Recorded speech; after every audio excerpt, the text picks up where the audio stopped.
During my wife's sister's wedding reception, my wife's mother shouted, "Who invited you here? You can never be part of us." My wife asked me to apologize to her for coming, and I blatantly refused. Everything changed after that. Hey there, thanks so much for sticking with us. Your support keeps this channel alive, and we're truly grateful. If you're loving these tales, hit that subscribe button to join the ride. Oh, and drop a comment letting us know what city you're tuning in from. We'd love to hear it, and you might just get a shout out in our next story. Speaking of which, today's special shout out goes to Sean Derry in Birmingham, UK. Glad you're enjoying the journey. All right, enough chat. Let's dive into today's story. The ballroom glittered like a chandelier caught in a storm of light, crystal flutes clinking, silk dresses rustling, and laughter spilling over the edges of polite restraint. It was my wife's sister's wedding reception, a spectacle of excess that could have funded a small nation's dreams. White roses cascaded from every table, their scent cloying enough to choke a man who preferred the open air. I stood near the back, nursing a glass of bourbon I hadn't touched, watching the crowd swirl like moths around the flame of wealth. My wife, Elena, glowed in the center of it all, her auburn hair catching the light as she laughed with her sister, the bride. She belonged there, radiant and untouchable. I didn't, and that was fine by me, until it wasn't. The band struck up a waltz, and the guests parted like a tide, revealing my mother-in-law, Margaret, striding toward the microphone with the grace of a general storming a battlefield. Her silver gown shimmered, but her eyes were cold steel, scanning the room until they locked on me. I felt the weight of her gaze before she even opened her mouth, a predator sizing up prey it deemed unworthy. I straightened my tie. Simple, black, nothing like the gaudy peacock feathers the other men wore, and waited. I'd seen her venom before, but never like this. "Ladies and gentlemen," she began, her voice slicing through the music like a guillotine. The band faltered, then stopped. "We're here to celebrate my daughter's union, a day of joy and family." She paused, her lips curling into something that wasn't a smile. "But I have to ask, who invited you here?" Her fingers stabbed the air, pointing straight at me. A gasp rippled through the crowd, heads swiveling like puppets on strings. "You, skulking in the shadows like some beggar at the gate. You can never be part of us." The words landed like a slap, sharp and public, echoing off the gilded walls. My jaw tightened, but I didn't flinch. The room buzzed, whispers, stifled laughs, the clink of glasses as people leaned in for the show. Elena's face drained of color, her eyes darting between me and her mother. Margaret stood triumphant, chin high, as if she'd just purged a stain from her pristine lineage. I could have laughed at the irony if it didn't burn so damn much. They thought I was nothing, a leech clinging to Elena's supposed fortune. They didn't know I could buy this venue, the catering, and every soul in it twice over, and still have change to burn. I set my glass down, the soft thud louder in my ears than the murmurs around me. "Margaret," I said, my voice low but steady, cutting through the noise. "You've made your point." I turned to leave, the crowd parting like I carried a plague. Elena rushed after me, her heels clicking on the marble floor. "James, wait," she hissed, grabbing my arm just outside the ballroom doors. The air in the corridor was cooler, free of perfume and pretense, but her touch felt like a shackle. "You can't just walk out like that." She didn't mean it. She's just drunk, upset about the wedding costs, upset enough to humiliate me in front of 200 people. I pulled my arm free, meeting her wide, pleading eyes. Up close, she was still beautiful, her freckles faint under the flush of panic. She meant every word, Elena, and you know it. Her hands twisted together, a habit from our early days when she'd been nervous about meeting my quiet, unassuming self. Back then, I'd thought it endearing. Now it just looked weak. "Please," she said, voice trembling. "Go back in there." Apologize to her. For me. I stared at her, the woman I'd married 3 years ago under a sky too blue to promise storms. Apologize? For existing? For daring to stand beside her while her family sneered? The bourbon I hadn't drunk churned in my gut, a phantom heat. "No," I said, the word flat and final. "I don't grovel." Her mouth opened, then closed, fish-like and helpless. I didn't wait for more. I walked out into the night, the valet scrambling to fetch my car, a modest sedan I'd chosen over the Bentleys I could have driven. The engine purred to life, and I gripped the wheel, the leather cool against my palms. In the rearview mirror, the venue shrank, its lights blurring into a smear of gold. My phone buzzed, Elena, no doubt, but I let it ring. She'd chosen her side long before tonight, even if she didn't realize it. The drive home was a haze of city lights and rage, but beneath it, something colder took root.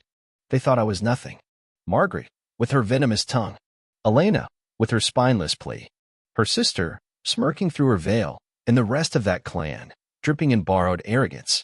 They built their world on assumptions, Elena's inheritance, her father's old money, never guessing I'd been the one quietly paying their bills, funding their excess through back channels they'd never traced. I'd stayed in the shadows because I liked it there, letting Elena shine while I worked unseen. My wealth wasn't a trophy, it was a tool. And now it'd be a weapon. I pulled into the driveway of our house, hers, technically, in their eyes, though I'd paid off the mortgage years ago. The lights were off, the silence a stark contrast to the chaos I'd left. Inside, I poured a real drink, the amber liquid catching the moonlight through the window. My sister's number glowed on my phone screen as I dialed. She picked up on the second ring, her voice crisp despite the hour. James? What's wrong? They crossed a line tonight, Sarah, I said, swirling the glass. Margaret, Elena, all of them. They think I'm dirt under their feet. A pause, then a low chuckle. Big mistake. What's the play? I leaned back, the plan forming like a storm cloud on the horizon. They'll beg me to come back tomorrow. I'll let them think they've won. Then I'll take it all apart, piece by piece. Sarah's laugh was sharp, approving. Good. I'll start moving things on my end. They won't know what hit them. I hung up, staring into the dark. Margaret's words replayed. You can never be part of us. She was right, but not for the reasons she thought. I wasn't one of them, and I never would be. But I'd make damn sure they felt the weight of what they'd lost. The bourbon burned going down, a promise sealed in fire. They'd rue the day they tried to bury me. The morning sun sliced through the blinds like a guillotine, cutting sharp lines across the hardwood floor of the living room. I hadn't slept. The bourbon glass sat empty on the coffee table, a silent witness to the hours I'd spent pacing, plotting, letting the rage harden into something useful. My phone buzzed incessantly, Elena's name flashing 6 times before I silenced it. She'd be here soon, I knew, dragging her family's crocodile tears behind her. They'd come begging, not because they were sorry, but because they'd smelled blood in the water and thought it was mine. They were wrong. The doorbell chimed, a polite little trill that didn't match the storm brewing behind it. I smoothed my shirt, plain, unstarched, the kind of thing they'd mocked me for, and opened the door. Elena stood there, her eyes red-rimmed, her hair pulled back in a hasty bun that betrayed her sleepless night too. Behind her loomed Margaret, her silver gown swapped for a crisp blazer, but the same imperious tilt to her chin. Flanking them were Elena's sister, Clara, the blushing bride, and her new husband, a wiry man named Trevor whose suit screamed inherited money he hadn't earned. A full delegation, then. Perfect. James, Elena started, her voice soft, rehearsed. Can we come in? We need to talk. I stepped aside, letting them file in like mourners at a funeral they didn't yet know was theirs. Margaret's heels clicked with purpose, her gaze sweeping the room as if she owned it. Clara clutched Trevor's arm, her wedding glow dimmed by the tension. I gestured to the sofa, but they stayed standing, a united front of unease. Good. Let them squirm. We owe you an apology, Elena said, her hands twisting together in that old nervous tick. Last night got out of hand. Mother was upset. The wine went in her head. Upset. I cut in, keeping my tone even, curious. She seemed pretty clear to me. You can never be part of us. Hard to mishear that over a microphone. Margaret's lips thinned, but she stepped forward, her voice dripping with forced warmth. It was a misunderstanding, James. Weddings are emotional. I didn't mean to single you out. You're family, after all. Family. The word landed like a brick, heavy with lies. I almost laughed, but instead I tilted my head, studying her. Family, I echoed. Funny way of showing it. Trevor cleared his throat, jumping in with the eagerness of a man who thought he could fix anything with a handshake. Look, mate, we all got off on the wrong foot. Clara and I want to start fresh. Maybe you could come to the brunch tomorrow? Smooth things over. I let the silence stretch, watching their faces tighten. Clara's eyes flicked to Elena, pleading for backup.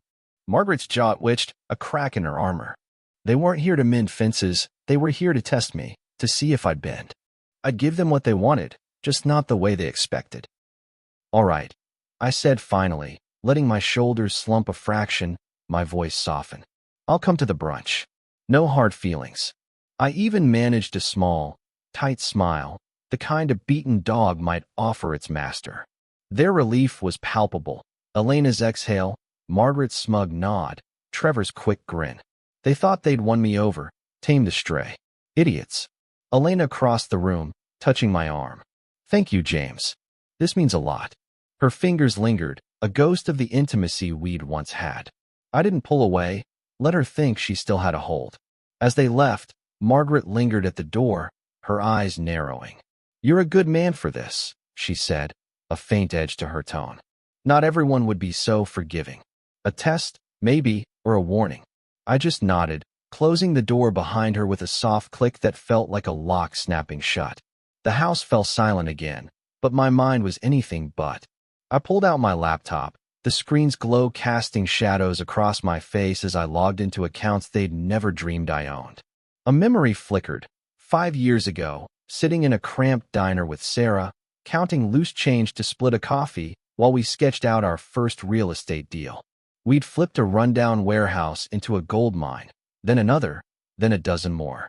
I'd kept it quiet, funneling profits through shell companies, letting Elena shine as the wealthy one, while I stayed the humble shadow.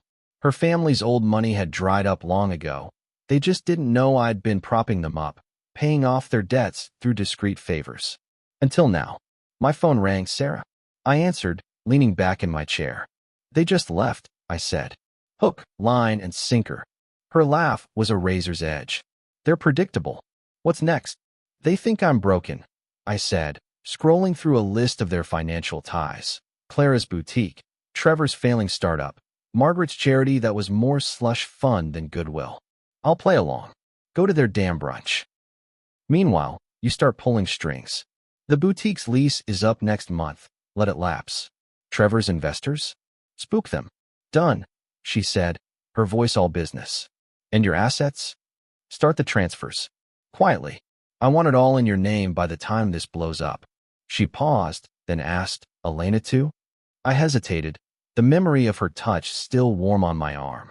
3 years ago, she'd laughed at my bad cooking, kissed me under a rain-soaked awning, promised me forever. But last night, she'd chosen them over me, even if she didn't see it that way. Yes, I said finally. Her too. Sarah didn't push. I'll handle it. Watch your back. They're not as dumb as they look. I hung up, staring at the ceiling. They weren't dumb, no. Margaret's parting shot had carried weight. She suspected something, even if she couldn't name it. Let her dig. She'd find nothing but the mask I'd worn for years. James the nobody, the quiet husband, the fool. The real me was a ghost in their world, and ghosts don't leave footprints. I poured another drink, the amber liquid catching the light like a promise. Tomorrow, I'd sit at their table, eat their food, smile at their jokes. I'd be the man they wanted, meek, beaten, theirs to pity. And while they preened, I'd be dismantling their lives, brick by brick, until the ground beneath them turned to ash. They'd invited me to their game, but I'd rewrite the rules, and they'd never see it coming. The house smelled of rain and regret, the kind of damp that seeps into your bones and lingers. It was late afternoon, the sky outside a bruised gray that mirrored the storm brewing inside these walls. I stood by the kitchen counter, a mug of coffee cooling in my hands, its bitterness a faint echo of the words I was about to unleash. Elena bustled in from the garage, her arms full of grocery bags, organic kale, artisanal bread, the trappings of a life she thought we still shared. She hadn't spoken much since the brunch yesterday, where I'd played my part to perfection, the subdued husband, nodding at their jokes, swallowing their pity like a bitter pill. They'd lapped it up, oblivious to the noose tightening around them. James, can you grab the milk? She called, her voice bright but strained, like a string about to snap. I set the mug down and moved to help, my silence louder than her chatter. She unpacked with mechanical precision, avoiding my eyes. She knew something was off. Elle had known since I'd walked out of that wedding reception, but she convinced herself it could be smoothed over with time and groceries. She was wrong. I leaned against the counter, crossing my arms. We need to talk. Her hand stilled, a jar of honey hovering midair. She set it down slowly, turning to face me, her freckles stark against the pallor of her cheeks. About what? She asked, but the tremor in her voice said she already knew. About your family, I said, keeping my tone flat, a blade sheathed for now. About where you stand. She frowned, tucking a strand of auburn hair behind her ear. What do you mean? I told you, last night was a mistake. They apologized. You were there at brunch. Stop it, Elena. My voice cut through hers, sharp enough to make her flinch. They didn't apologize because they're sorry. They came because they think I'm weak, and you let them. You asked me to grovel to your mother after she spat on me in front of everyone. That's not a mistake. That's a choice. Her mouth opened, then closed, her eyes darting like a trapped animal's. I didn't mean it like that. I just wanted peace, James. For us. Peace. I stepped closer, the space between us shrinking to a chasm of unsaid truths. There's no peace when your mother calls me a beggar and you stand there begging me to kiss her ring. Where were you when she humiliated me? Where's your spine? She recoiled, her hands gripping the counter behind her. That's not fair. She's my mother. I can't just cut her off. They're my family. And I'm your husband. I shot back, the word heavy with 3 years of quiet sacrifices she'd never seen. Or was I just the shadow you let them step on? Tears welled in her eyes, but I didn't soften. I couldn't. Not now. A memory flashed, our first date, her laughing as we shared a soggy sandwich under a leaking awning, rain streaking her face like tears. She'd been fearless then, untainted by her family's venom. I'd loved her for it. But that Elena was gone, buried under Margaret's shadow, and I was done mourning her. I'm not choosing between you, she said, voice breaking. I love you, James. You know that. Then prove it. I straightened, my gaze locking hers in a vice. Me or them? Right now. No more half measures, no more excuses. You pick a side, Elena, or I walk out that door and don't come back. Her breath hitched, a sob catching in her throat. The kitchen clock ticked, each second a hammer striking nails into a coffin. I watched her wrestle with it. Love, loyalty, fear, all warring behind those green eyes I'd once drowned in. She wiped her face with trembling hands, then whispered, You. I choose you. The words should have felt like a victory, but they didn't. They were hollow, laced with pragmatism instead of passion. She wasn't choosing me because she believed in us. She was choosing me because she thought I'd break otherwise, that I'd crumble without her. She didn't know I'd already started tearing our world apart, piece by silent piece. I nodded, letting a flicker of relief cross my face, just enough to sell it. Good, I said, softening my tone. We'll figure this out. Together. I stepped forward, pulling her into my arms, her head resting against my chest. She clung to me, her tears soaking my shirt, and I held her like nothing had changed. But everything had. That night, while she slept upstairs, I sat in the dark of my study, the glow of my laptop casting a cold light across the room. Sarah had texted earlier, first transfers done. Boutique lease is toast. Trevor's investors are jittery. I replied with a single word. More. My fingers flew across the keys, rerouting funds, shifting properties, burying my empire in layers of trusts and proxies only Sarah could unravel. Elena's name was nowhere near it, hers or her family's. They'd never touch a dime.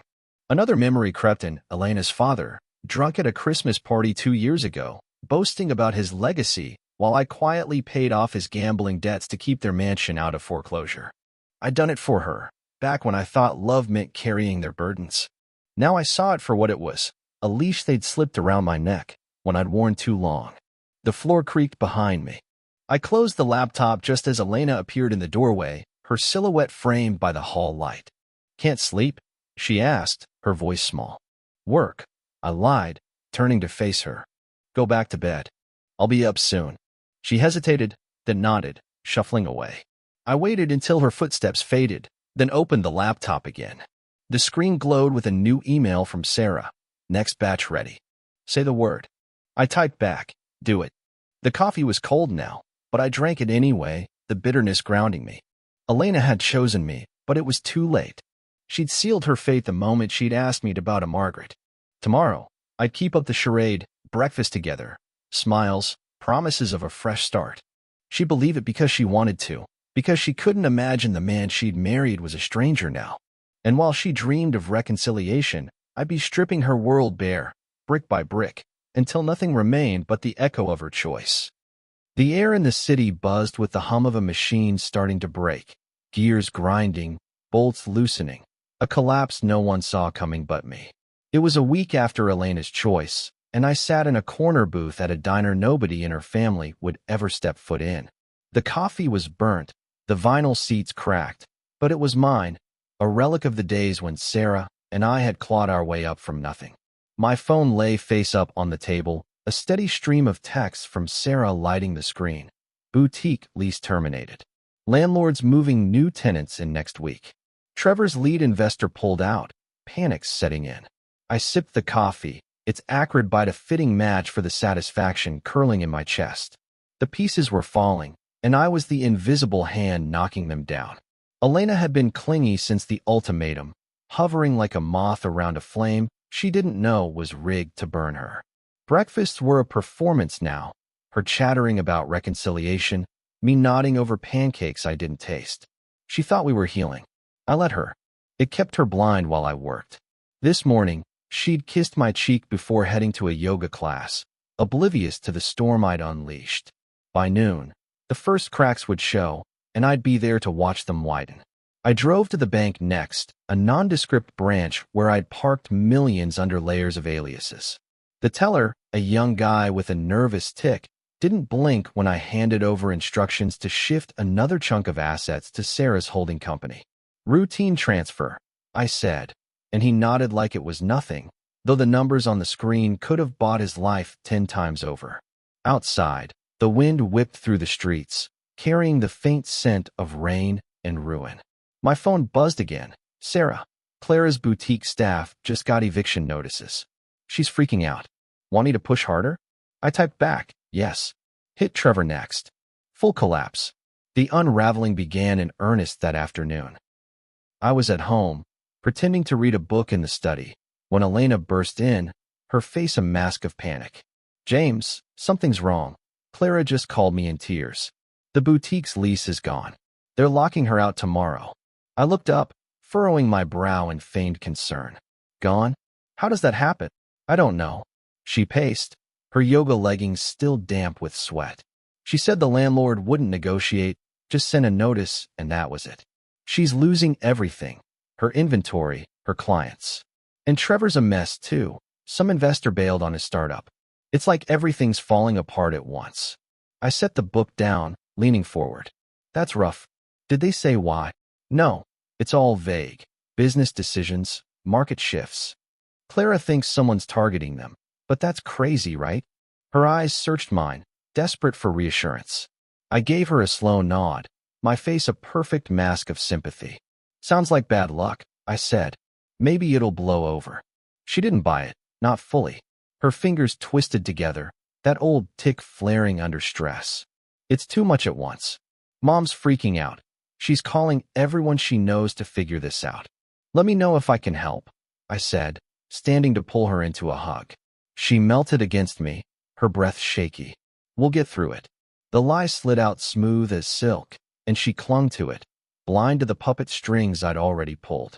By evening, the chaos had spread.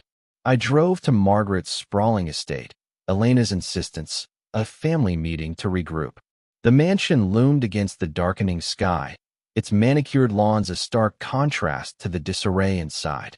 Clara sat on a velvet sofa, mascara streaking her face as she clutched a glass of wine. Trevor paced by the fireplace, his phone pressed to his ear, barking at someone who wasn't listening. Margaret reigned from an armchair, her blazer swapped for a silk robe, but her eyes were sharp, predatory. It's sabotage, Clara sobbed. Someone's doing this to us. Don't be dramatic, Margaret snapped, though her voice lacked its usual steel. Businesses fail. We'll recover. Recover. Trevor whirled on her, his face red.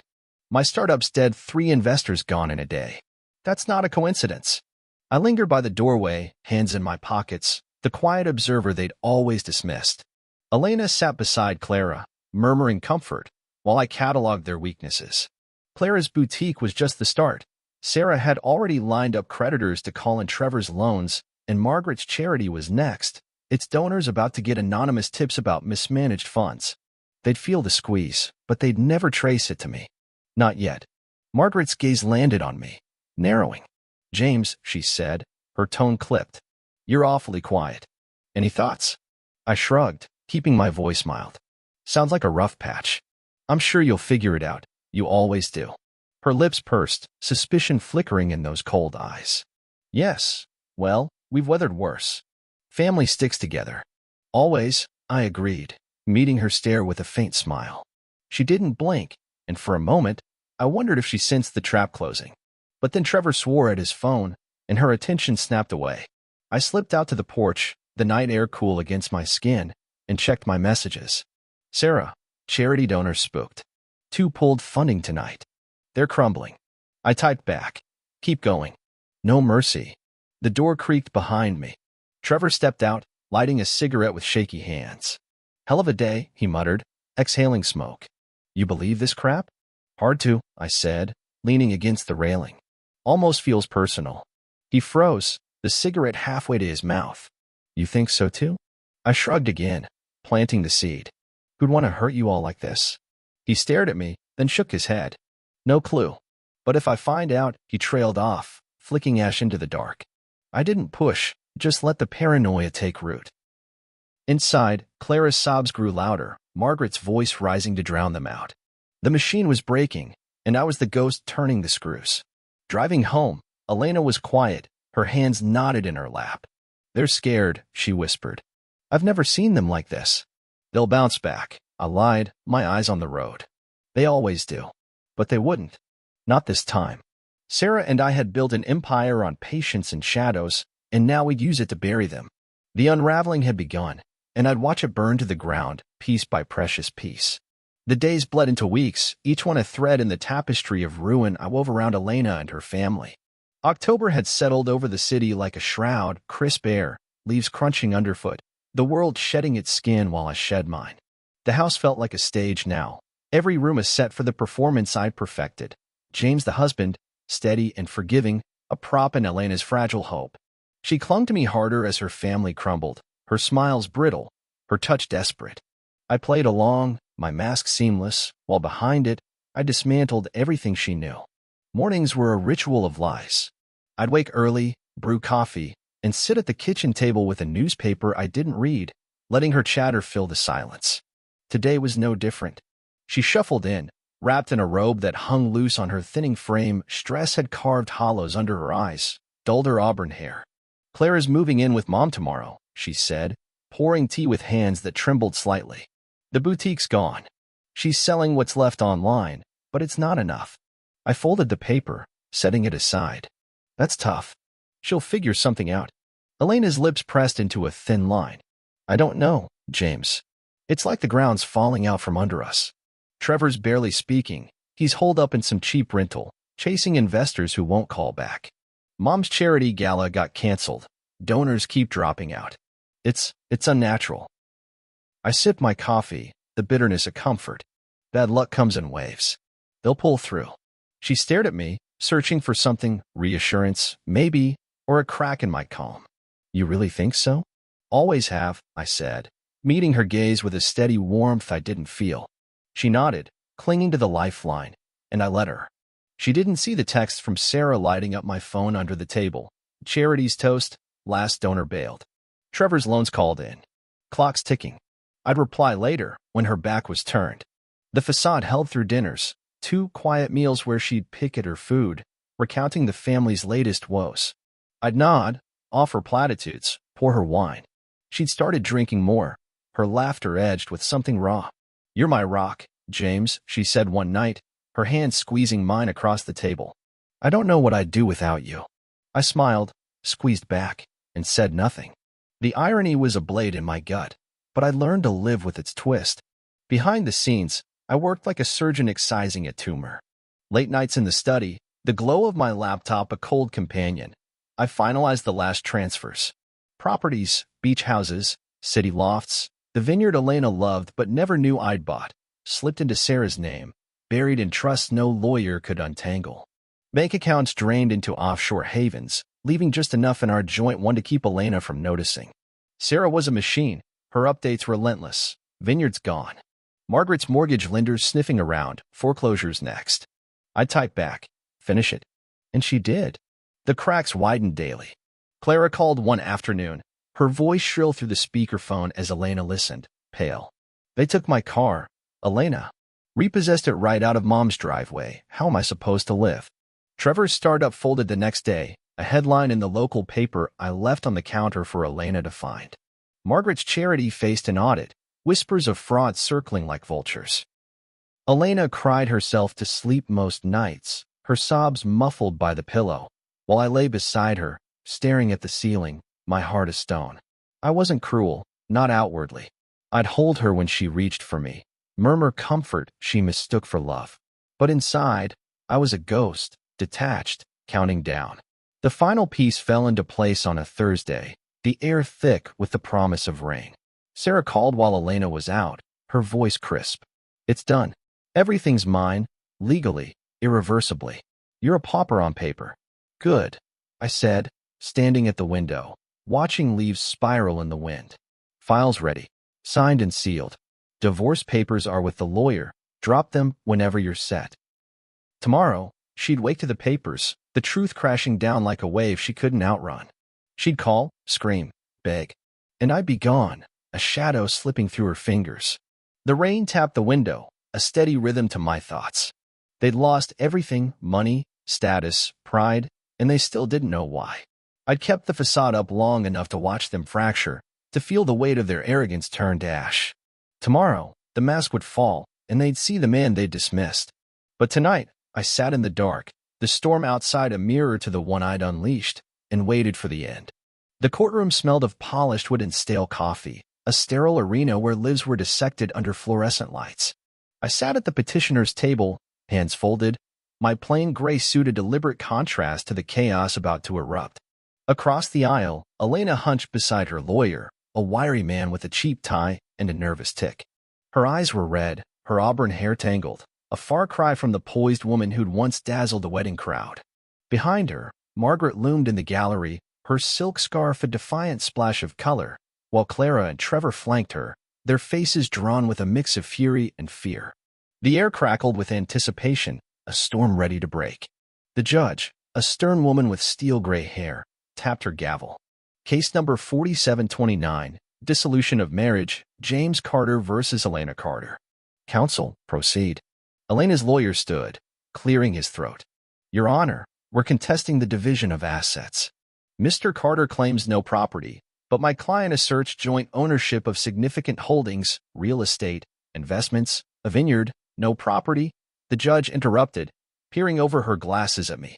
Mr. Carter, you're alleging indigence in a marriage of 3 years? I rose, my voice calm, measured. That's correct, Your Honor.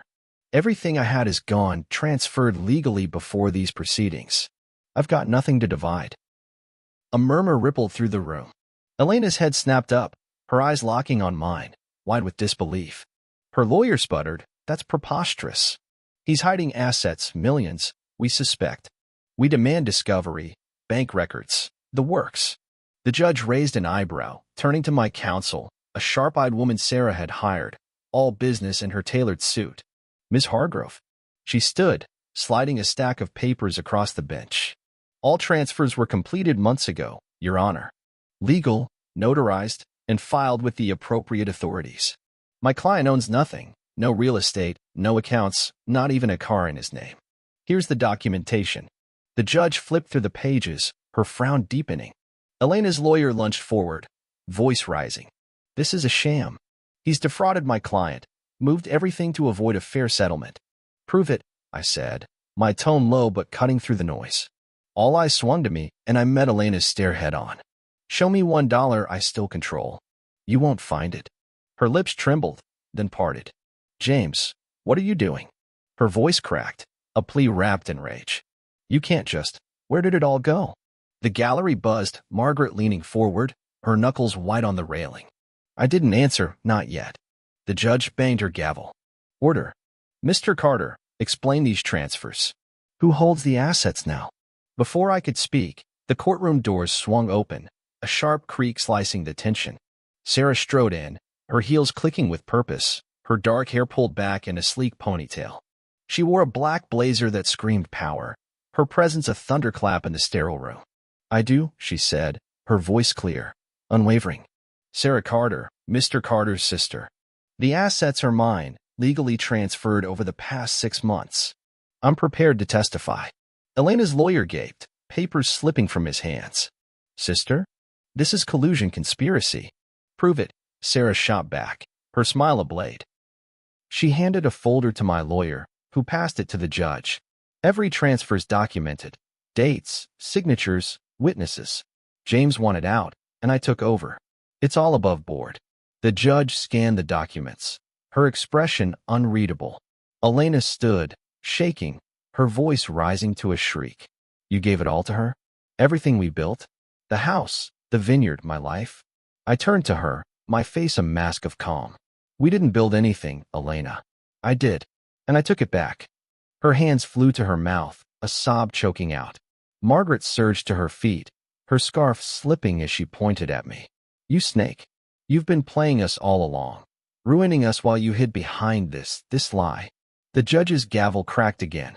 Sit down, ma'am, or you'll be removed. Margaret sank back, her glare venomous, but I held her stare, unflinching. Explain yourself, Mr. Carter, the judge said, her tone sharp. This smells like a dodge. It's no dodge, I said, stepping forward. I built my wealth before and during the marriage, quietly, without her name on anything. When it became clear she valued her family's approval over me, I protected what was mine. I transferred it to my sister, who's been my partner in every venture. It's legal.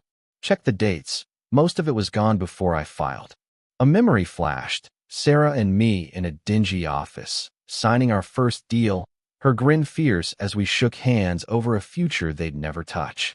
Elena's lawyer scrambled, flipping through papers, but the fight was draining from him. The judge leaned back, rubbing her temples. This is unusual, but if the transfers predate the filing and comply with state law, I can't undo them. Mrs. Carter, your claim hinges on proving fraud. Do you have evidence? Elena's lawyer hesitated, then slumped. Not yet, Your Honor. We'd need time. You've had months, I said, cutting him off. You won't find anything. It's over. The judge sighed, scribbling notes. I'll review the documents, but absent clear fraud, I'm inclined to grant the dissolution with no asset division. Mrs. Carter keeps what's in her name. Mr. Carter, apparently, has nothing. Hearing adjourned. The gavel fell, a final thunderclap. Elena collapsed into her chair, sobbing, while Margaret stormed forward, only to be blocked by a bailiff. Clara and Trevor sat stunned, their worlds ash. Sarah crossed to me, her hand brushing my shoulder. Well done, she whispered, then louder, for them to hear, you can never be part of us. The echo of Margaret's wedding barb hung in the air, a dagger turned back on them. Elena's eyes met mine one last time, hollow, betrayed. Why? She whispered. You chose them first, I said, soft but final, and turned away. Outside, the air was crisp, the sky a slate of possibility. Sarah fell into step beside me, her grin wicked. They're done. Foreclosure's hitting Margaret next week, Clara and Trevor are broke. You pulled it off. I nodded, the weight of victory settling in my chest, sharp-edged and cold. The courtroom faded behind us, their cries swallowed by the wind. I'd won, stripped them bare, but as we walked to the car, Elena's broken why lingered, a ghost I couldn't quite shake. The cafe sat tucked on a cliffside road, a weathered shack overlooking a sea that churned gray and restless under a November sky. I'd driven 2 hours from the city to find it, drawn by the promise of solitude and the tang of salt air, a balm for a victory that felt heavier than I'd expected. The wooden chair creaked under me as I sat by the window, a steaming mug of black coffee cradled in my hands. The place was near empty, just a grizzled fisherman nursing a beer at the counter and a waitress humming off-key to a crackling radio. It was perfect, a nowhere spot where the world couldn't follow. The courtroom was 3 days behind me, its echoes fading like a storm passing out to sea. Sarah had called that morning, her voice bright with the glee of a hunter savoring the kill. Margaret's house went to auction today, sold for peanuts. Clara's hawking jewelry on some sketchy website, and Trevor's vanished, probably drowning in debt somewhere. You did it, James. They're ghosts now. I'd grunted in acknowledgement, hung up, and hit the road. She'd revel in the wreckage. I needed distance to feel it settle. The coffee burned my tongue, sharp and grounding. Outside, waves crashed against jagged rocks, spraying mist that blurred the horizon. I'd won, stripped them bare, turned their arrogance to ash. Margaret's venom, Elena's betrayal, Clara's entitlement, Trevor's bluster, all reduced to nothing. I'd walked away clean, my empire safe in Sarah's hands, my name a blank slate. It should have felt like freedom, and in a way it did, a cold, vast kind, like the ocean stretching before me. But there was an ache, too, a splinter I couldn't dig out. Elena's why haunted me, a whisper threading through the wind's howl. I saw her face in the courtroom shattered, hollow, the woman I'd once loved reduced to a stranger's ruin. A memory crept in, unbidden, our second anniversary, a quiet night in a cabin I'd bought as a surprise. She danced barefoot to some old jazz record, her laughter warm as the firelight, her hands pulling me into a clumsy sway. I'd promised her forever that night, and meant it. Where had that Elena gone? Buried under Margaret's shadow, maybe, or lost the moment she'd asked me to bow at that wedding. I'd never know, and that was the splinter's edge, sharp, buried deep. The fisherman coughed, breaking my reverie. I glanced at him, leather skin, eyes like the sea, a man who'd weathered storms I'd never fathom. Did he carry ghosts too? I turned back to the window, tracing the coastline's curve. Sarah had asked me once, years ago, why I stayed quiet about our wealth. I don't need the spotlight, I'd said, and she'd nodded, understanding. It was power to me, control, not display. I'd let Elena shine because it suited her, suited us, until it didn't. Now the spotlight was theirs to lose, and they'd lost it all. My phone buzzed on the table, Sarah again. I flipped it over, unread. She'd want to plan the next move, expand the empire, turn our victory into a dynasty. She thrived on the game. I played it to win, then walk away. The transfers were done, my tracks erased. I was a ghost now too, in a way, free, untethered, a shadow slipping through the cracks of their world. The motel I'd crashed in after filing was a memory. I'd find a new place soon, somewhere small, untraceable. No mansions, no flash, just me and the quiet I'd always craved. The waitress shuffled over, refilling my mug with a smile that didn't reach her eyes. Rough day? She asked, her voice gravelly from years of smoke or shouting. Rough year, I said, and she chuckled, leaving me to my solitude. The coffee steamed anew, its heat a small comfort. I thought of Margaret's last glare in the courtroom, venom turned impotent. Clara's sobs, Trevor's collapse, puppets cut from strings I'd held, and Elena, broken by a choice she hadn't seen coming.